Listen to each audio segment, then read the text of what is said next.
This is Bangalore Headlines, your source for the latest news and alerts from across the city. ಈ ಎಲ್ಲರಿಗೂ ಹೊಸ ವರ್ಷದ ಹಾರ್ದಿಕ ಶುಭಾಶಯಗಳೊಂದಿಗೆ ಈಗ ನಮ್ಮ ಕರ್ನಾಟಕ ರಾಜ್ಯ ಸರ್ಕಾರಿ ಅರೆ ಸರ್ಕಾರಿ ಪರಿಶಿಷ್ಟ ಜಾತಿ ಮತ್ತು ಪರಿಶಿಷ್ಟ ಪಂಗಡ ಸರ್ಕಾರಿ ನೌಕರರ ಸಂಘ ಇದು ಪ್ರಾರಂಭವಾಗಿದ್ದು 1986 ಅಲ್ಲ 84 ಸ್ಥಾಪನೆಯಾಗಿದೆ. ಈಗ ನಾನು 2025 ಏಪ್ರಿಲ್ ತಿಂಗಳಲ್ಲಿ ನನಗೆ ಅಧಿಕಾರ ನಾನು ಬೆಂಗಳೂರು ನಗರ ಜಿಲ್ಲಾಧ್ಯಕ್ಷ ಆಗಿ ಅಧಿಕಾರ ಸ್ವೀಕಾರ ಮಾಡಿ ನಾನು ಕಾರ್ಯನಿರ್ವಹಿಸ್ತಾ ಇದ್ದೀನಿ ನಿರಂತರವಾಗಿ. ಈಗ ನಮ್ಮ ಸಂಘದಲ್ಲಿ ಈಗ ಇವರು ಸುಧಾಕರ್ ಜಿಡ್ಗಿ ಅವರು ರಾಜ್ಯದ ಪ್ರಧಾನ ಕಾರ್ಯದರ್ಶಿ ಇದ್ದಾರೆ. ಹಾಗೂ ಈಗ ನಮ್ಮಲ್ಲಿ ಇವರು ಸ್ವಲ್ಪ ನಮ್ಮ ಸಂಘ ಬೆಂಗಳೂರು ನಗರ ಜಿಲ್ಲಾ ಸಂಘನ ಬಲಪಡಿಸುವ ಉದ್ದೇಶದಿಂದ ಅವರಿಗೆ ನಾವು ಬೆಂಗಳೂರು ನಗರ ಜಿಲ್ಲೆಯಲ್ಲಿ ಕೂಡ ಪ್ರಧಾನ ಕಾರ್ಯದರ್ಶಿ ಹುದ್ದೆನ ನೀಡಿ ನಮ್ಮ ಸಂಘವನ್ನು ಸ್ವಲ್ಪ ಬಲಪಡಿಸಿ ಸ್ವಲ್ಪ ನಮ್ಮ ಸಂಘಕ್ಕೆ ಸ್ವಲ್ಪ ಶಕ್ತಿ ತುಂಬಿ ಎಲ್ಲ ಕಡೆಗೆ ಸ್ವಲ್ಪ ಪ್ರಚಾರ ಮಾಡೋಕ್ಕೆ ಉದ್ದೇಶದಿಂದ ಅವರನ್ನು ನಾವು ನಮ್ಮ ಸಂಘದಲ್ಲೇ ಕೂಡ ಎರಡೂ ಕಡೆ ಇದ್ದಿದ್ದರು, ರಾಜ್ಯದಲ್ಲೂ ಮತ್ತು ಜಿಲ್ಲಾದಲ್ಲೂ. ಈಗೇನಾಗಿದೆ, ಈಗ ಅವರು ರಾಜ್ಯದಲ್ಲಿ ಅವರು BG ಆಗಿಬಿಟ್ಟಿದ್ದಾರೆ. ಎಲ್ಲ ಜಿಲ್ಲೆಗೂ ಹೋಗಿ ಅವರು ಸಂಘ ಬಲಪಡಿಸೋ ಕಾರ್ಯದಲ್ಲಿ ನಿರತರಾಗಿದ್ದಾರೆ. ಹೀಗಾಗಿ ಅವರಿಗೆ ಸ್ವಲ್ಪ ಬಿಡುವಿಲ್ಲ. ಈ ಉದ್ದೇಶದಿಂದ ನಮ್ಮಲ್ಲಿ ಈಗ ನಮ್ಮ ವಿಧಾನಸೌಧದಲ್ಲಿ ಮುಖ್ಯಮಂತ್ರಿಗಳ ಸಲಹೆಗಾರರ ಆಪ್ತ ಸಹಾಯಕರಾದ ನಿರಂಜನ್ PA ಅವರನ್ನು ನಾವು ನೂತನವಾಗಿ ನಮ್ಮ ಬೆಂಗಳೂರು ನಗರ ಜಿಲ್ಲೆಗೆ ಪ್ರಧಾನ ಕಾರ್ಯದರ್ಶಿಯಾಗಿ ನಾವು ನೇಮಕ ಮಾಡೋಕ್ಕೆ ಈ ಸಭೆಯನ್ನು ಕರೆದಿದ್ದೀವಿ. ಅವರಿಗೆ ಈಗ ನೇಮಕ ಪತ್ರವನ್ನು ಕೊಡೋ ಮುಖಾಂತರ ನಾವು ಸಭೆನ ಹಂಗೆ ಮುಂದುವರಿಸ್ತೀವಿ.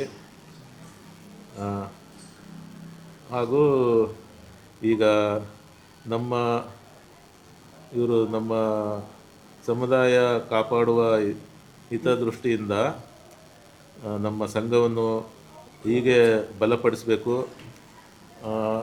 ಹಾಗೆ ಮತ್ತು ಜನವರಿ 3ನೇ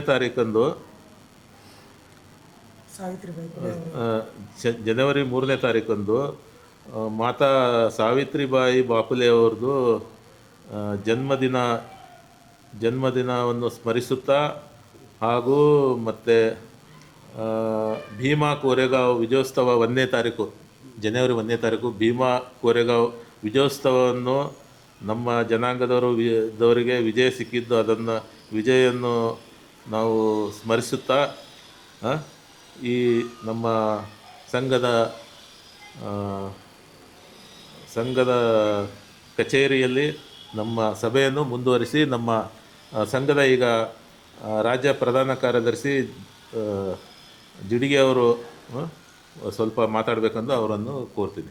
ಓಕೆ.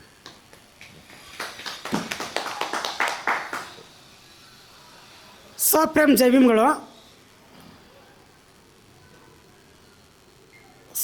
ಜೈವಿಮ್ಗಳು ಕರ್ನಾಟಕ ರಾಜ್ಯ ಸರ್ಕಾರಿ ಅರೆ ಸರ್ಕಾರಿ ಪರಿಶಿಷ್ಟ ಜಾತಿ ಪರಿಶಿಷ್ಟ ಪಂಗಡ ನೌಕರರ ಸಂಘ ವತಿಯಿಂದ, ಇದು ಬೆಂಗಳೂರು ಜಿಲ್ಲಾ ಘಟಕದ ವತಿಯಿಂದ ಮೊನ್ನೆ 1ನೇ ತಾರೀಕು ಕೋರೆಗಾಂವ್ ವಿಜಯೋತ್ಸವ ಅಂಗವಾಗಿ ಮತ್ತು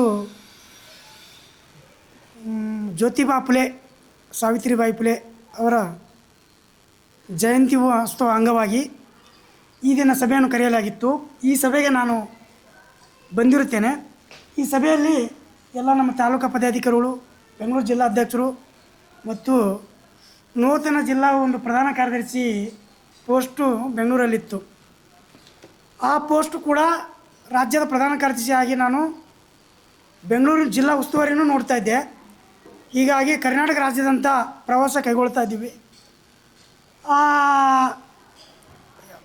ಆ ಕಾರ್ಯಕ್ರಮದ ಪರವಾಗಿ ನನಗೆ ಬೆಂಗಳೂರು ಜಿಲ್ಲಾ ಸ್ವಲ್ಪ ತೊಂದರೆ ಆಗ್ತಾಯಿತ್ತು. ಅದಕ್ಕೋಸ್ಕರ ನಾನೇನು ಮಾಡಿದೆ, ಈಗ ಒಂದು ಪೋಸ್ಟ್ ಇಲ್ಲಿ ಆಗಲೇಬೇಕಲ್ಲ, ಅದಕ್ಕೋಸ್ಕರ ನಾನು ಇವತ್ತು ನಮ್ಮ ನೂತನವಾಗಿ ನಿರಂಜನ್ PA ಅಂತ ಅವರು ಇದು ನಮ್ಮ ವಿಧಾನಸೌಧದಲ್ಲಿ ಕಾರ್ಯನಿರ್ವಹಿಸುತ್ತಿದ್ದಾರೆ. CM ಮುಖ್ಯಮಂತ್ರಿ ಕಾನೂನು ಸಲಹೆಗಾರರ ಆಪ್ತ ಸಹಾಯಕರಾಗಿ ಕಾರ್ಯನಿರ್ವಹಿಸ್ತಿದ್ದಾರೆ. ಅವರಿಗೆ ಈ ಪೋಸ್ಟ್ ಕೊಡಬೇಕು ಅಂತ ನಾವೆಲ್ಲರೂ ಮಾತಾಡಿಕೊಂಡು ಕೇಳಿಕೊಂಡು ಸಂಘದ ಪದಾಧಿಕಾರಿಗಳನ್ನ ಹೇಳ್ಕೊಂಡು ನಮ್ಮ ರಾಜ್ಯಾಧ್ಯಕ್ಷರ ಒಂದು ಮಾರ್ಗಸೂಚನೆ ಮೇರೆಗೆ ಅವ್ರನ್ನೂ ನಾನು ಕೇಳಿಕೊಂಡು ಮತ್ತು ಜಿಲ್ಲಾ ಅಧ್ಯಕ್ಷರನ್ನು ಹೇಳಿ ಮತ್ತು ಜಿಲ್ಲಾದು ಗೌರವಾಧ್ಯಕ್ಷರಿಗೆ ಮತ್ತು ಇನ್ನು ನಮ್ಮ ಬೆಂಗಳೂರು ಜಿಲ್ಲಾದಾಗಿದ್ದಂಥ ತಾಲಾ ಪದಾಧಿಕಾರಿಗಳಿಗೂ ಎಲ್ಲರೂ ವಿಚಾರಣೆ ಮಾಡಿ ಒಂದು ಈ ಥರ ಇದೆ ಪೋಸ್ಟು, ಈ ಥರ ಮಾಡಬೇಕಾಗಿದೆ. ಬೆಂಗಳೂರು ಜಿಲ್ಲಾ ಬಲಪಡಿಸ್ಬೇಕಾದ್ರೆ ಇಂಥ ಯುವಕರು ಬರಬೇಕು, ಕೆಲಸ ಮಾಡಬೇಕು, ಸಮಾಜದ ಹಿತದೃಷ್ಟಿಯಿಂದ ಮತ್ತು ನಮ್ಮ ನೌಕರಸ್ಥರ ಹಿತದೃಷ್ಟಿಯಿಂದ. ನೌಕರುಗಳು ಎಲ್ಲೇ ನಮ್ಮ ಸರ್ಕಾರಿ SC/ST ನೌಕರದವರಿಗೆ ಅಲ್ಲಿ ನಮ್ಮ ಹೆಣ್ಮಕ್ಳ ಮೇಲಾಗಲಿ ಅತ್ಯಾಚಾರ, ಅನ್ಯಾಯ, ದೌರ್ಜನ್ಯಗಳು ನಡೀತಾ ಇದ್ದಾವೆ. ಅದಕ್ಕೆ ಆ ಹಿತ ಕಾಪಾಡಬೇಕಾದ್ರೆ ಪ್ರತಿಯೊಬ್ಬರು ನಾವು ಸರ್ಕಾರಿ ನೌಕರಸ್ಥರು SC/ST ನೌಕರ ಸಂಘದವರು ಪ್ರತಿಯೊಬ್ಬ ನೌಕರರು ಒಗ್ಗೂಡಬೇಕು, ಒಗ್ಗಟ್ಟಾಗಬೇಕು, ಸಂಘ ಬಲಪಡಿಸಬೇಕು, ಸಂಘದ ಏಳಿಗೆ ಮಾಡಬೇಕು, ಸಮಾಜ ಹಿತದೃಷ್ಟಿಯಿಂದ ಸಮಾಜದವರು ಒಗ್ಗೂಡಬೇಕು, ಸಮಾಜದ ಕಾರ್ಯಗಳು ಕೆಲಸ ಮಾಡಬೇಕು. ಆವಾಗ ನಾವು ನಮ್ಮ ಸಮಾಜ ನಮ್ಮದು ನೌಕರಸ್ಥರು ಮುಂದೆ ಬರ್ಲಿಕ್ಕೆ ಕಾರಣ ಆಗ್ತಾರಂತ ಈ ಮಾತನ್ನು ಹೇಳಲು ನನಗೆಲ್ಲ ಮಾತಾಡೋಕ್ಕೆ ಅವಶ್ಯಕ ಕೊಟ್ಟಂಥ ಎಲ್ಲ ಪದಾಧಿಕಾರಿಗಳಿಗೂ ನಾನು ವಂದಿಸುತ್ತಾ ನಾನು ಎರಡು ಮುಗಿಸ್ತೀನಿ. ಜೈ ಭೀಮ್. ನಮೋ ಇಂದು ದಿನಾಂಕ 4ನೇ ತಾರೀಕು ಬೆಳಗ್ಗೆ 11 ಗಂಟೆಗೆ ಕರ್ನಾಟಕ ರಾಜ್ಯ ಸರ್ಕಾರಿ ಮತ್ತು ಅರೆ ಸರ್ಕಾರಿ ಪರಿಶಿಷ್ಟ ಜಾತಿ ಪರಿಶಿಷ್ಟ ಪಂಗಡ ನೌಕರರ ಸಂಘದ ಈ ರಾಜಾಜಿನಗರ ಜಿಲ್ಲಾ ಘಟಕ ವತಿಯಿಂದ ಇಂದು ಕಾರ್ಯಕ್ರಮ ಹಮ್ಮಿಕೊಳ್ಳಲಾಗಿದೆ. ಈ ಕಾರ್ಯಕ್ರಮದಲ್ಲಿ ನಮ್ಮ ಜಿಲ್ಲಾ ಕರ್ನಾಟಕ ರಾಜ್ಯ ಪ್ರಧಾನ ಕಾರ್ಯದರ್ಶಿಗಳಾದ ಸುಧಾಕರ್ ಜಡ್ಗಿಯವರು ಹಾಗೂ ಜಿಲ್ಲಾಧ್ಯಕ್ಷರಾದ ಶ್ರೀಧರ್ ಕೊಟ್ರೆ ಸಾಹೇಬರು ಎಲ್ಲರೂ ಆಗಮಿಸಿದರು. ಈ ಸಭೆಯಲ್ಲಿ ಬೆಂಗಳೂರು ನಗರ ಮತ್ತು ಜಿಲ್ಲಾ ಪ್ರಧಾನ ಕಾರ್ಯದರ್ಶಿ ಹುದ್ದೆಯನ್ನು ಖಾಲಿ ಇರುವ ಉದ್ದೇಶದಿಂದ ನಿರಂಜನ್ ಸಾಹೇಬರಿಗೆ ಈ ಹುದ್ದೆಯನ್ನು ಇವತ್ತಿನ ದಿವಸ ಅವರಿಗೆ ಹಸ್ತಾಂತರ ಮಾಡಲಾಗುತ್ತದೆ. ಆಮೇಲೆ ಜನವರಿ 1 ಭೀಮಾ ಕೊರೆಗಾಂವ್ ವಿಜಯೋತ್ಸವದ ಅಂಗವಾಗಿ ಹಾಗೂ ಸಾವಿತ್ರಿಬಾಯಿ ಫುಲೆ 3ನೇ ತಾರೀಕು ಅವರ ಜನ್ಮದಿನದ ಆಚರಣೆಯನ್ನು ಇಂದು ದಿನಾಂಕ ನಮ್ಮದು ರಾಜಾಜಿನಗರ ಆಫೀಸಲ್ಲಿ ಮಾಡಬೇಕಾಗಿತ್ತು. ಜಿಲ್ಲಾ ಕಚೇರಿಯಲ್ಲಿ ಹಮ್ಮಿಕೊಳ್ಳಲಾಗಿದ್ದು, ಈ ಕಾರ್ಯಕ್ರಮಕ್ಕೆ ನಾವು ಎಲ್ಲ ತಾಲೂಕು ಘಟಕ ಪದಾಧಿಕಾರಿಗಳು, ಜಿಲ್ಲಾ ಘಟಕ ಪದಾಧಿಕಾರಿಗಳು ಬಂದು ಈ ಸಭೆಯನ್ನು ಆಗಮಿಸಿ ಯಶಸ್ವಿಗೊಳಿಸಲಾಗಿದೆ. ನಾನು ಅಶೋಕ್ ಕಲಾದಗಿ, ಯಲಹಂಕ ತಾಲೂಕು ಘಟಕ ಅಧ್ಯಕ್ಷ. ಜೈ ಭೀಮ್.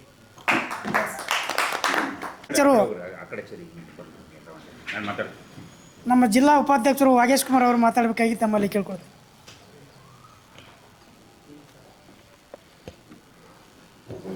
ಎಲ್ಲರಿಗೂ ಜೈ ಭೀಮ್, ನಮಸ್ಕಾರಗಳು. ಏನು ಇವತ್ತು ನಮ್ಮ ಪರಿಶಿಷ್ಟ ಜಾತಿ ಪರಿಶಿಷ್ಟ ಪಂಗಡ ಸರ್ಕಾರಿ ನೌಕರರು ಮತ್ತು ಅರೆ ಸರ್ಕಾರಿ ನೌಕರರು ಸಂಘದ ನೂತನವಾಗಿ ಆಯ್ಕೆಯಾದಂತಹ ನಮ್ಮ ಬೆಂಗಳೂರು ಜಿಲ್ಲಾ ಪ್ರಧಾನ ಕಾರ್ಯದರ್ಶಿ ಹುದ್ದೆ ಅವರು ನಿರಂಜನ್ ಸರ್ ಅಂತೇಳಿ ಅವರು ವಿಧಾನಸೌಧದಲ್ಲಿ CM ಕಚೇರಿಯಲ್ಲಿ ಅವರು ಕಾರ್ಯನಿರ್ವಹಿಸ್ತಾ ಇದ್ದಾರೆ. ಅವರಿಗೆ ನಮ್ಮೆಲ್ಲರ ಒಂದು ಒಮ್ಮತದಿಂದ ಎಲ್ಲರ ಒಂದು ವಿಶ್ವಾಸದಿಂದ ಇವತ್ತು ಏನು ಅವ್ರನ್ನ ಬೆಂಗಳೂರು ನಗರಕ್ಕೆ ಜಿಲ್ಲಾ ಪ್ರಧಾನ ಕಾರ್ಯದರ್ಶಿಯಾಗಿ ಆಯ್ಕೆ ಮಾಡಿರೋದು ತುಂಬ ನಮ್ಮ ಸಂಘಕ್ಕೆ ಒಂದು ಬಲ ಬಂದಂತೆ ಹಾಗೂ ನಮ್ಮೆಲ್ಲರ ಒಂದು ಸಂತೋಷ ಸಂಭ್ರಮದ ಒಂದು ಇದರಲ್ಲಿ ನಾವು ವಾತಾವರಣದಲ್ಲಿ ಈಗ ಮುಂದಿನ ಚಟುವಟಿಕೆಗಳನ್ನ ನಮ್ಮ ಮುಂದಿನ ಕೆಲಸ ಕಾರ್ಯಗಳನ್ನ ಮಾಡೋಣ. ಆ ನಿಟ್ಟಿನಲ್ಲಿ ಏನು ಈ ಬೆಂಗಳೂರು ನಗರದಾದ್ಯಂತ ಮೊದಲನೇಗೆ ಇಲ್ಲಿ ನಮ್ಮ ಉಪಸ್ಥಿತರಿರ್ತಕ್ಕಂಥ ನಮ್ಮ ಸರ್ಕಾರಿ ನೌಕರರ ಸಂಘದ ಜಿಲ್ಲಾಧ್ಯಕ್ಷರು ಆದಂತಹ ನಮ್ಮ ಹಸನ್ಮುಖಿಗಳು, ನಮ್ಮೆಲ್ಲರ ನೆಚ್ಚಿನ ಶ್ರೀಧರ್ ಕೊಟ್ರೆ ಸರ್ ಅವರು ಈ ಒಂದು ವೇದಿಕೆಯಲ್ಲಿ ಉಪಸ್ಥಿತರಿದ್ದಾರೆ. ಅವರಿಗೆ ನಾನು ತುಂಬ ಹೃದಯದ ಒಂದು ಶುಭಾಶಯಗಳನ್ನ ಕೋರುತ್ತಾ, ಹೊಸ ವರ್ಷದ ಒಂದು ಮಕರ ಸಂಕ್ರಾಂತಿಯ ಹಬ್ಬದ ಒಂದು ಶುಭಾಶಯಗಳನ್ನ ಕೋರುತ್ತಾ, ಹಾಗೂ ನಮ್ಮ ರಾಜ್ಯ ಪ್ರಧಾನ ಕಾರ್ಯದರ್ಶಿ ಆದಂತಹ ನಮ್ಮ ಸುಧಾಕರ್ ಜಡ್ಗಿ ಅವರು ಈ ಒಂದು ವೇದಿಕೆಯಲ್ಲಿ ಉಪಸ್ಥಿತರಿದ್ದಾರೆ. ಅವ್ರಿಗೂ ನಮಸ್ಕರಿಸುತ್ತಾ, ಮತ್ತು ನಮ್ಮ ಯಲಹಂಕ ಅಧ್ಯಕ್ಷರಾದಂತಹ ಅಶೋಕ್ ಕಲಗಿ ಅಶೋಕ್ ಕಲಾದಿಗೆ ಅವರು ಸಹ ಈ ಒಂದು ಕಾರ್ಯಕ್ರಮದಲ್ಲಿ ಭಾಗವಹಿಸಿದ್ದಾರೆ. ಅವರಿಗೂ ಸಹ ನಾನು ಶುಭಾಶಯಗಳು ಕೋರುತ್ತಾ, ಹಾಗೂ ನಮ್ಮ ಇನ್ನು ಸಂಘದ ಶೇಖರ್ ಸರು ಮತ್ತು ಅನಿಲ್ ಕುಮಾರ್ ಸರು, ಭೀಮಾಶಂಕರ್ ಸರು, ಇನ್ನೂ ಅನೇಕ ನಮ್ಮ ಸಂಘದ ಪದಾಧಿಕಾರಿಗಳೆಲ್ಲ ಆಗಮಿಸಿದ್ದಾರೆ. ಗೌರವಾಧ್ಯಕ್ಷರು ನಾಗರಾಜ್ ಸರ್ ಅವರು ಸಹ ಇದ್ದಾರೆ. ಎಲ್ಲರಿಗೂ ನಾನು ಒಂದು ಶುಭಾಶಯಗಳು ಕೋರುತ್ತಾ, ಏನು ಇವತ್ತು ನಮ್ಮ ಸಂಘದ ಉದ್ದೇಶಗಳೇನಿದ್ದಾವೆ, ನಮ್ಮ ಪರಿಶಿಷ್ಟ ಜಾತಿ ಪರಿಶಿಷ್ಟ ಪಂಗಡದ ಏನು ರಾಜ್ಯದ ವ್ಯಾಪ್ತಿಯಲ್ಲಿ ರಾಜ್ಯಾದ್ಯಂತ ಈ ಸಂಘಟನೆ ಭಾಳ ಕ್ರಿಯಾಶೀಲವಾಗಿ ಭಾಳ ಒಂದು ಬಿರುಸಿನ ಚಟುವಟಿಕೆಯಲ್ಲಿ ಈ ಕಾರ್ಯಕ್ರಮಗಳು ನೆರವೇರ್ತಿದ್ದಾವೆ. ಸುಮಾರು ಜಿಲ್ಲೆಗಳಲ್ಲಿ ಕರ್ನಾಟಕ ರಾಜ್ಯದಾದ್ಯಂತ ನಮ್ಮ ಸುಧಾಕರ್ ಸರ್ ಅವರು ಒಂದು ಪ್ರವಾಸವನ್ನು ಕೈಗೊಂಡು ಎಲ್ಲ ಒಂದು ಸಂಘಟನೆಯಲ್ಲಿ ಭಾಗಿಯಾಗಿ ನಮ್ಮ ಸಂಘಕ್ಕೆ ಹೆಚ್ಚಿನದಾಗಿ ಒಂದು ಕೆಲಸ ಕಾರ್ಯಗಳನ್ನು ಮಾಡ್ತಾ ಬಂದಿದ್ದಾರೆ. ಅದೇ ರೀತಿಯಾಗಿ ನಾವು ಬೆಂಗಳೂರು ನಗರದಲ್ಲಿ ನಮ್ಮ ಶ್ರೀಧರ್ ಕೊಟ್ರೆ ಸರ್ ಅವರ ನೇತೃತ್ವದಲ್ಲಿ ನಾವು ಸಹ ಈಗ ಮುಂದಿನ ದಿನಗಳಲ್ಲಿ ಎಲ್ಲ ಸಂಘಟನೆಯನ್ನು ಮಾಡ್ತಾ, ಏನು ನಮ್ಮ ಸಂವಿಧಾನ ಭಾರತ ರತ್ನ ಶಿಲ್ಪಿ ಅಂಬೇಡ್ಕರ್ ಅವರು ಹೇಳಿದ ಹಾಗೆ ಶಿಕ್ಷಣ, ಸಂಘಟನೆ ಮತ್ತು ಹೋರಾಟ ಈ ಒಂದು ಉದ್ದೇಶಗಳನ್ನು ಇಟ್ಕೊಂಡು ನಮ್ಮ ಕೆಲಸ ಕಾರ್ಯಗಳನ್ನು ಮಾಡ್ಕೊಂಡು ಈ ಸರ್ಕಾರ ಒಂದು ವ್ಯಾಪ್ತಿಯಲ್ಲಿ ಸರ್ಕಾರದ ಒಂದು ಇದರಲ್ಲಿ ನಾವು ಕೆಲಸ ಮಾಡ್ಕೊಂಡು ಹೋಗೋಣ. ಯಾವುದೇ ರೀತಿಯಲ್ಲಿ ನಮ್ಮ ಪರಿಶಿಷ್ಟ ಜಾತಿ ಪರಿಶಿಷ್ಟ ಪಂಗಡದ ನೌಕರರಿಗೆ ಒಂದು ತೊಂದರೆ ಆಗದ ರೀತಿಯಲ್ಲಿ ನಮ್ಮ ಸರ್ಕಾರದ ಲೆವೆಲಲ್ಲಿ ಏನು ಸಚಿವಾಲಯ ಇರ್ಬೋದು, ಶಾಸಕರು ಇರ್ಬೋದು, ಮಂತ್ರಿಗಳಿರ್ಬೋದು, ಮುಖ್ಯಮಂತ್ರಿಗಳವರೆಗೂ ನಮ್ಮ ಒಂದು ಕೆಲಸ ಕಾರ್ಯಗಳನ್ನ ಅವರಿಗೆ ತಿಳಿಸುತ್ತಾ ಮನವರಿಕೆ ಮಾಡ್ತಾ ನಮ್ಮ ಸಂಘಟನೆಯನ್ನು ಇನ್ನೂ ಬಲಿಷ್ಠವಾಗಿ ಬೆಳೆಸೋಣ, ಬಲಿಷ್ಠವಾಗಿ ಒಂದು ದೇಶಗಳನ್ನ ಇಟ್ಕೊಂಡು ನಾವು ಕೆಲಸ ಮಾಡ್ಕೊಂಡು ಹೋಗೋಣ ಅಂಥೇಳಿ ಈ ನಿಟ್ಟಿನಲ್ಲಿ ನಾನೆಲ್ಲರಿಗೂ ಒಂದು ಹೇಳ್ತಾ ನನ್ನೆರಡು ಮಾತಾಡೋಕ್ಕೆ ಅವಕಾಶ ಮಾಡಿಕೊಟ್ಟಂಥ ತಮ್ಮೆಲ್ಲರಿಗೂ ಒಂದು ವಂದಿಸುತ್ತಾ ನನ್ನೆರಡು ಮಾತುಗಳು ಮುಗಿಸ್ತಾ ಇದ್ದೇನೆ. ನಮ್ಮ ಇಲ್ಲ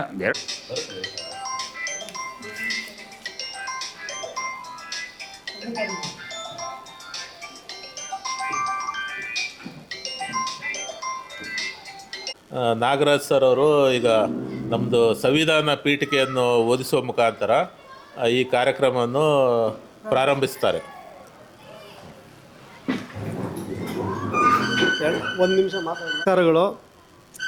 ಈ ದಿನ ಯಾವುದೇ ಕಾರ್ಯಕ್ರಮ ಮಾಡಬೇಕಾದ್ರೂ ಬಾಬಾ ಸಾಹೇಬ್ ಅಂಬೇಡ್ಕರ್ ಅವರು ರಚಿಸಿರುವ ಸಂವಿಧಾನದ ಪೀಠಿಕೆಯನ್ನು ಓದಬೇಕಾಗಿರೋದು ನಮ್ಮೆಲ್ಲರ ಆದ್ಯ ಕರ್ತವ್ಯ ಆಗಿರೋದ್ರಿಂದ ಸಂವಿಧಾನ ಪೀಠಿಕೆ ಓದೋಕ್ಕೆ ನನಗೆ ಅವಕಾಶ ಮಾಡಿಕೊಟ್ಟರು ಅಧ್ಯಕ್ಷರಿಗೆ ನಮಿಸ್ತಾ, ಆ ಸಂವಿಧಾನ ಪೀಠಿಕೆ ಓದೋಕ್ಕೆ ಕಾರಣ ಒಂದು ನಿಮಿಷ ಹೇಳ್ತೀನಿ ಸರ್. ಈ ಭಾರತ ದೇಶದಲ್ಲಿ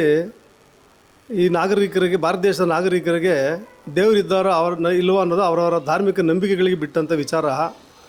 ಆದರೆ ಈ ದೇಶದ ಶೋಷಿತ ಸಮುದಾಯದವರಿಗೆ, ದೀನದಲಿತರಿಗೆ ಬಾಬಾ ಸಾಹೇಬ್ ಅಂಬೇಡ್ಕರ್ ಅವರು ದೇವರಾಗಿದ್ದರು ಅನ್ನೋದು ಅದು ದೇವರಾಗಿರ್ತಾರೆ, ದೇವರಾಗಿ ಮುಂದೆ ಇರ್ತಾರೆ ಅನ್ನೋದಕ್ಕೆ ಯಾವುದೇ ಅತಿಶಯೋಕ್ತಿ ಅಲ್ಲ. ಯಾಕೆಂದರೆ ಬಾಬಾ ಸಾಹೇಬ್ ಅಂಬೇಡ್ಕರ್ ಹುಟ್ಟಲಿಲ್ಲ ಅಂದರೆ ಕೆಲವ್ರು ಹೇಳ್ತಾರೆ, ಹುಟ್ಟಲಿಲ್ಲ ಅಂದರೆ ನಮ್ಮ ಸ್ಥಿತಿ ಏನೋ ಆಗ್ತಿತ್ತು ಅಂತ. ಅದನ್ನು ಹೇಳೋದಕ್ಕಿಂತ ಮುಂದುವರೆದು ಹೇಳಿ ಅವ್ರು ಹುಟ್ಟಿ ಅದೇ ಹಲವಾರು ಕಷ್ಟ ಕಾರ್ಪಣ್ಯ ಪಡೆದು ವಿದ್ಯಾಭ್ಯಾಸ ಮಾಡಿ ವಿದೇಶಗಳಿಗೆ ಹೋಗಿ ಉನ್ನತ ವಿದ್ಯಾಭ್ಯಾಸ ಮಾಡಿ ಅಲ್ಲಿ ನೀಡಿದಂಥ ಹಲವಾರು ಆಮಿಷಗಳಿಗೆ ಬಲಿಯಾಗದಲೇ ನನ್ನ ಸಮುದಾಯಕ್ಕೆ ಏನಾದರೂ ಒಂದು ಸಹಾಯ ಮಾಡಬೇಕು ಅಂತ ಅಲ್ಲಿನ ಎಲ್ಲ ಒಂದು ತ್ಯಾಗ ಮಾಡಿ ಭಾರತ ದೇಶಕ್ಕೆ ಬಂದು ಇಲ್ಲಿ ನಿರಂತರವಾಗಿ ಹೋರಾಟ ಮಾಡಿ ನಮ್ಮ ಸಮುದಾಯಕ್ಕೆ ಏನಾದರೂ ಒಂದು ಸ್ವಾತಂತ್ರ್ಯ ಸಿಕ್ಕಿದಾಗ ಸಂವಿಧಾನದಲ್ಲಿ ಏನಾದರೂ ನಮ್ಮ ಸಮುದಾಯಕ್ಕೆ ಅನುಕೂಲ ಮಾಡಬೇಕು ಅನ್ನೋ ಒಂದು ಮಹದಾಸೆಯೊಂದಿಗೆ ಕೇವಲ SC/STಗೋಸ್ಕರ ಅನುಕೂಲ ಮಾಡಬೇಕು ಅಂತ ನನ್ನ ಸಮುದಾಯಕ್ಕೋಸ್ಕರ ಬಂದೆ ಸಮುದಾಯ ಸಮಿತಿಗೆ. ಆದರೆ ಅಲ್ಲಿ ಆದಂಥ ಹಲವಾರು ಘಟನೆಗಳು ಏನಾಯಿತು ಅಂದರೆ, ಇಡೀ ಭಾರತ ದೇಶಕ್ಕೆ ಎಷ್ಟು ಜನ ಅವತ್ತಿನ ಕಾಲಕ್ಕೆ 36 ಕೋಟಿ ಜನ ಇದ್ದರು. 36 ಕೋಟಿಗೂ ಅನುಕೂಲ ಆಗೋವಂಥ ಸಂವಿಧಾನ ರಚನೆ ಮಾಡೋವಂಥ ಸೌಭಾಗ್ಯ ಅವ್ರಿಗೆ ಸಿಕ್ಕಿತ್ತು. ಅದನ್ನು ಬಾಬು ರಾಜೇಂದ್ರ ಪ್ರಸಾದ್ ಅಧ್ಯಕ್ಷರ ಭಾಷಣದಲ್ಲಿ ಕೂಡ ಅದನ್ನು ಗಮನಿಸಿ ಹೇಳಿದ್ದಾರೆ. ಇಂಥ ವ್ಯಕ್ತಿಗೆ ನಾವು ಅಧ್ಯಕ್ಷರು ಮಾಡಲಿಲ್ಲ ಅಂದಿದ್ರೆ ನಾವು ಏನೋ ಕಳ್ಕೊಳ್ತಾ ಇದ್ದೋ ಅಂತ ಒಂದು ಮಾತು ಹೇಳಿದ್ದಾರೆ. ಅದನ್ನು ತಕ್ಕನಾಗಿ ನಿಭಾಯಿಸಿದ್ರು ಕೂಡ ಅಂತಲೂ ಹೇಳಿದ್ದಾರೆ. ಸೊ ಆ ರೀತಿಯಲ್ಲಿ 6 ಕೋಟಿ ಜನಸಂಖ್ಯೆಗೆ ಅನುಕೂಲ ಮಾಡೋಕ್ಕೋಗಿ 36 ಕೋಟಿಗೆ ಮಾಡಿದಂಥ ಅನುಕೂಲ ಇವತ್ತು 146 ಕೋಟಿ ಆಗಿದೆ ಭಾರತ ದೇಶದ ಜನಸಂಖ್ಯೆ, ಇಡೀ ವಿಶ್ವದಲ್ಲಿ ನಂಬರ್ 1. ಅಷ್ಟು ಜನಕ್ಕೂ ಈ ಸಂವಿಧಾನ ಒಂದು ಬರೆದಿದ್ದಾರೆ ಅಂದರೆ ಇನ್ನೆಷ್ಟು ಬೃಹತ್ ಪ್ರಮಾಣದಲ್ಲಿ ಈ ಸಂವಿಧಾನ ಪೀಠಿಕೆ ಗಟ್ಟಿಯಾಗಿದೆ ಅನ್ನೋದನ್ನು ನಾವು ಭಾವಿಸ್ಬೇಕು. ಬೇರೆ ದೇಶಗಳು ತಾವೆಲ್ಲ ಗಮನಿಸಿದಂಗೆ ಬೇರೆ ಬೇರೆ ದೇಶಗಳಲ್ಲಿ ಸಂಘರ್ಷಗಳು, ಅರಾಜಕತೆ ಸೃಷ್ಟಿಯಾಗಿದೆ.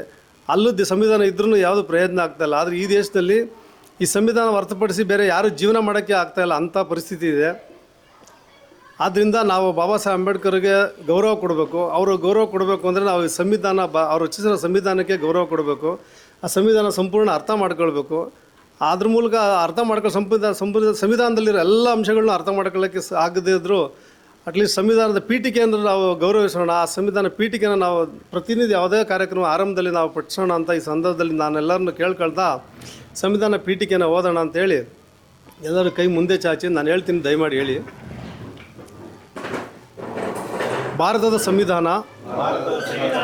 ಸಂವಿಧಾನ ಪೀಠಿಕೆ. ಭಾರತದ ಪ್ರಜೆಗಳಾದ ನಾವು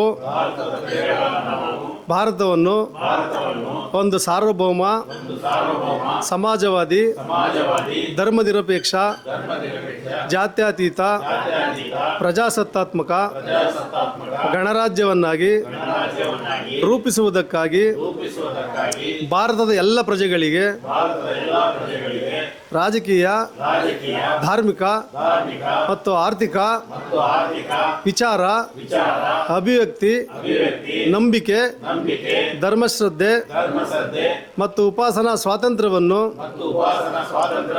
ಸ್ಥಾನಮಾನ ಮತ್ತು ಅವಕಾಶಗಳ ಸಮತೆಯನ್ನು ದೊರೆಯುವಂತೆ ಮಾಡುವುದಕ್ಕಾಗಿ ವ್ಯಕ್ತಿ ಗೌರವ, ದೇಶದ ಏಕತೆ ಮತ್ತು ಸಮಗ್ರತೆಗಾಗಿ ಎಲ್ಲರಲ್ಲೂ ಭ್ರಾತೃತ್ವ ಭಾವನೆಯನ್ನು ಮೂಡಿಸುವುದಕ್ಕೆ ದೃಢ ಸಂಕಲ್ಪ ಮಾಡಿ ಈ ನಮ್ಮ ಸಂವಿಧಾನ ಸಭೆಯಲ್ಲಿ 1949ನೇ ಇಸ್ವಿ ನವೆಂಬರ್ 26ರಂದು ಈ ಸಂವಿಧಾನವನ್ನು ನಮಗೆ ನಾವೇ ಅರ್ಪಿಸಿಕೊಂಡು ಅಂಗೀಕರಿಸಿ ಶಾಸನವನ್ನಾಗಿ ವಿಧಿಸಿಕೊಂಡಿದ್ದೇವೆ. ಜೈ ಭೀಮ್, ಜೈ ಭಾರತ್. ಧನ್ಯವಾದಗಳು ಸರ್.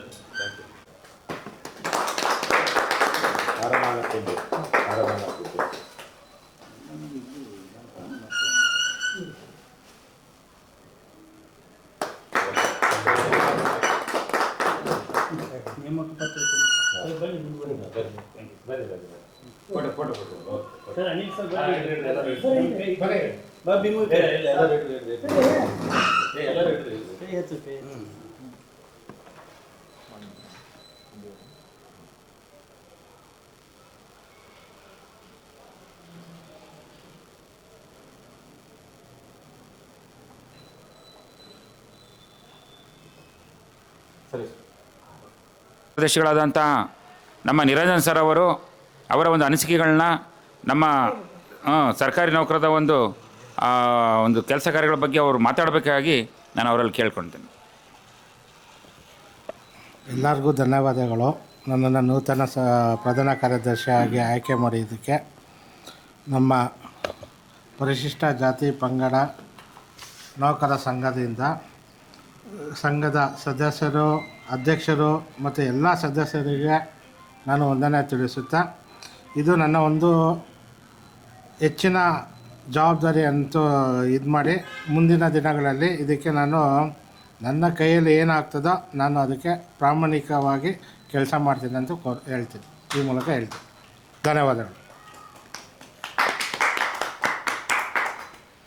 ಅನಿಲ್ ಅವರು ಮಾತಾಡ್ತೀರಾ?